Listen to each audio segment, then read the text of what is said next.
Francia a finales del siglo XVIII era una nación de inmensa riqueza y desigualdad flagrante. Gobernada por una monarquía absoluta, el tejido social del país estaba rígidamente dividido en tres estados. El primer estado, compuesto por el clero, disfrutaba de vastos privilegios y exención de la mayoría de los impuestos. El segundo estado, la nobleza, ostentaba un poder significativo y la propiedad de la tierra, también en gran medida exentos de impuestos. El tercer estado, que abarcaba a todos los demás, desde ricos comerciantes hasta campesinos empobrecidos, soportaba la mayor parte de la carga fiscal. Este sistema, junto con el gasto lavish de la monarquía, creó un polvorín de resentimiento y frustración. A partir de la década de 1780, Francia se enfrentó a una grave crisis económica. Décadas de gastos extravagantes por parte de la corte real, junto con una costosa participación en guerras, habían dejado al país al borde de la bancarrota. Una serie de malas cosechas agravó la situación, lo que provocó un aumento vertiginoso de los precios de los alimentos y una hambruna generalizada entre el campesinado. La carga financiera sobre el tercer estado se volvió insoportable, alimentando su ira hacia las clases privilegiadas y la monarquía. El clima intelectual de la Ilustración avivó aún más las llamas de la Revolución. Filósofos como John Locke y Jean-Jacques Rousseau desafiaron el derecho divino de los reyes y abogaron por la libertad individual, los derechos naturales y la soberanía popular. Estas ideas resonaron profundamente en la élite educada y en la floreciente clase media, que anhelaba una sociedad más justa y equitativa. Los escritos de Voltaire y Montesquieu criticaron el absolutismo de la monarquía francesa y pidieron la separación de poderes, inspirando llamamientos a la reforma política. La convergencia de estos factores, dificultades económicas, desigualdad social, absolutismo político y la difusión de las ideas ilustradas, creó una atmósfera volátil propicia para la revolución.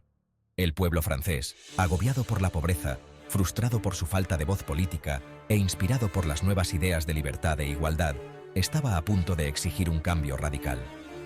El escenario estaba listo para una revuelta sin precedentes que derrocaría una monarquía y remodelaría el panorama político de Europa y del mundo.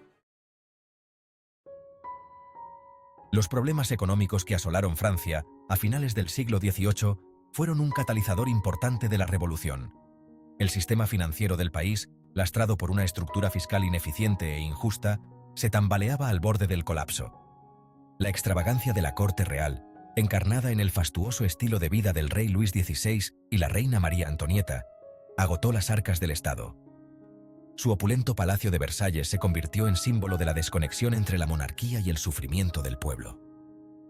Para colmo de males, la participación de Francia en costosas guerras, incluida la Guerra de Independencia de los Estados Unidos, agotó aún más las arcas y tensó la economía.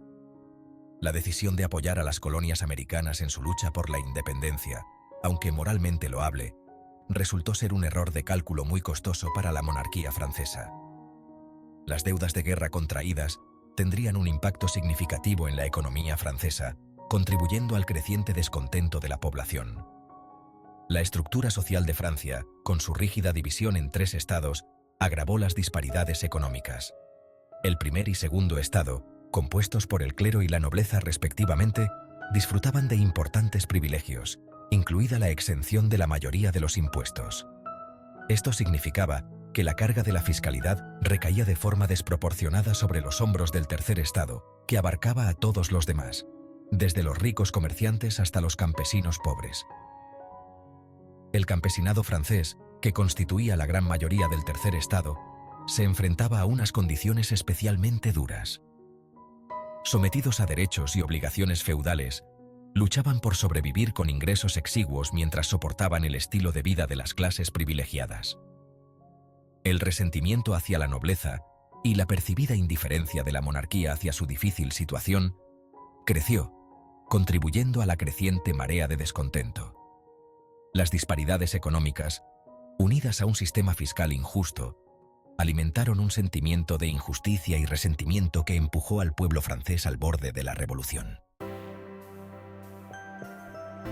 La Francia bajo la monarquía borbónica era un estado absolutista.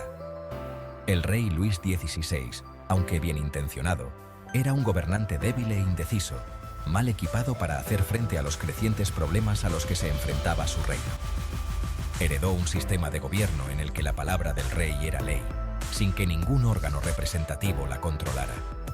Esta concentración de poder en manos del monarca, con escasa rendición de cuentas, generó resentimiento y un deseo de cambio. Los Estados Generales, una asamblea centenaria que representaba a los 3 estados, no se convocaban desde 1614. Esto silenció eficazmente las voces del pueblo, en particular del tercer estado, que no tenía una plataforma formal para expresar sus quejas o abogar por reformas. A medida que las crisis económicas y sociales se agravaban, arreciaban las peticiones para que se volvieran a convocar los Estados Generales. El pueblo lo veía como la única esperanza para abordar los problemas del reino y lograr un cambio significativo. Los ideales ilustrados que barrieron Europa en el siglo XVIII tuvieron un profundo impacto en el pueblo francés. Los escritos de Locke, Montesquieu y Rousseau, que abogaban por las libertades individuales, los derechos naturales y la soberanía popular, encontraron un eco profundo en quienes anhelaban una sociedad más justa y equitativa. El pueblo francés comenzó a cuestionar la legitimidad de la monarquía absoluta y exigió una mayor participación en su gobierno. La demanda de una monarquía constitucional, en la que el poder del rey estuviera limitado por una constitución y una asamblea representativa, cobró impulso.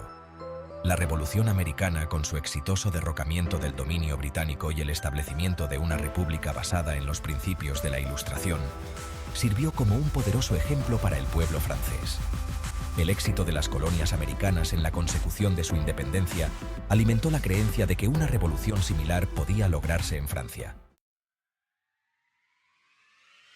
La Ilustración, un movimiento filosófico que hacía hincapié en la razón y la libertad individual, tuvo un profundo impacto en el panorama intelectual de la Europa del siglo XVIII. En Francia, las ideas de pensadores ilustrados como Voltaire, Rousseau y Montesquieu encontraron un terreno fértil, desafiando el orden social existente e inspirando llamamientos a la reforma. Los escritos de estos filósofos circularon ampliamente, provocando debates en salones y cafés y alimentando el creciente descontento con la monarquía absoluta. Voltaire, conocido por su agudo ingenio y sus críticas a la Iglesia católica y a la monarquía francesa, defendió la libertad de expresión y la tolerancia religiosa.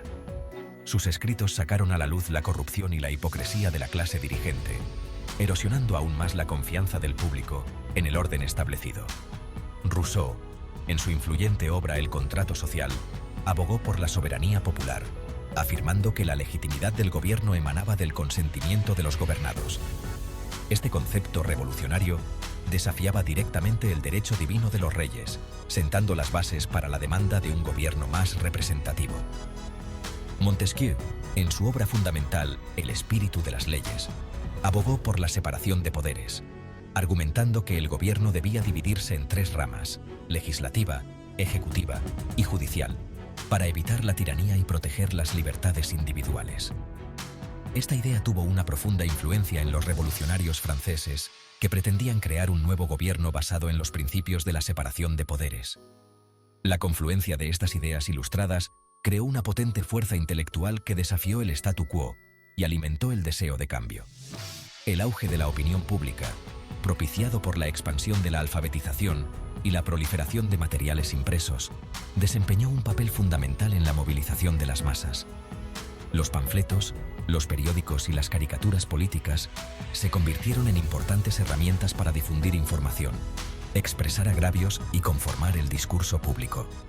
La capacidad de comunicar y compartir ideas ampliamente ayudó a galvanizar a la opinión pública contra la monarquía y las clases privilegiadas, creando un sentimiento de propósito común y alimentando el espíritu revolucionario.